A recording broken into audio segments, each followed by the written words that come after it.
2026 চন এটা বিশেষ গুৰুত্বপূৰ্ণ চন। এই চনটোতে লোকপিয়ল আৰম্ভ হৈছে। লোকপিয়লৰ জৰিয়তে দেশৰ ভৱিষ্যতৰ পৰিকল্পনা প্ৰস্তুত কৰা হয়। এই লোকপিয়লত ভাগ লোৱা আৰু এই লোকপিয়লক সফল কৰা অসমবাসী ৰাইজৰ দায়িত্ব আৰু কৰ্তব্য। ইতিমধ্যে সেলফ এনুমাৰেশন পোৰ্টেল আৰু আমাৰ গণনা প্ৰক্ৰিয়া 17 আগষ্টৰ পৰা 15 ছেপ্টেম্বৰলৈ চলি থাকিব।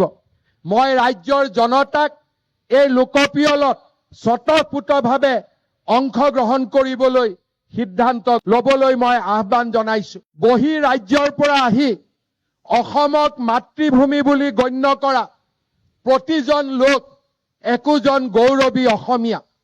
লোকপিয়লত বৰাক উপত্যকা আৰু আমাৰ জনজাতীয় ভাই ভণ্টিসকলে নিজৰ নিজৰ ভাষা মাতৃভাষা হিচাপে প্ৰকাশ কৰাটো স্বাভাৱিক।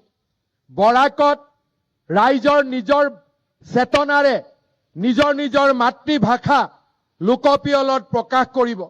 বড়ো, মিচিং, ৰাভা, তিৱাসকলেও নিজৰ নিজৰ ভাষা নিশ্চিতভাৱে প্ৰকাশ কৰিব। অসমে আমাৰ সকলো স্থানীয় ভাষাৰ আৰু খিলঞ্জীয়া ভাষাৰ উন্নতি বিচাৰে। আমাৰ জনজাতীয় ভাষাসমূহ আমাৰ অসমীয়া ভাষাৰ দৰে অমূল্য আৰু এই ভাষাবিলাকক সংৰক্ষণ কৰা আমাৰ দায়িত্ব। কিন্তু সেইসকল লোকক বাদ দি, জনজাতীয় লোকসকলক বাদ দি, বৰাক উপত্যকাৰ লোকসকলক বাদ দি অসমত বাস কৰা প্ৰতিগৰাকী গৌৰৱী অসমীয়াক, যিসকল নেকি কেতিয়াবা ৰাজস্থানৰ পৰা আহিছে, কেতিয়াবা আন ৰাজ্যৰ পৰা আহিছে বা বিভিন্ন ভাষা সংস্কৃতি লগত লৈ আহিছিল, তেওঁলোক সকলোকে মই অনুৰোধ কৰিম এইবাৰ যেন লোকপিয়লত সকলোৱে নিজৰ মাতৃভাষা হিচাপে অসমীয়া লিখিবলৈ আগবাঢ়ি যায়।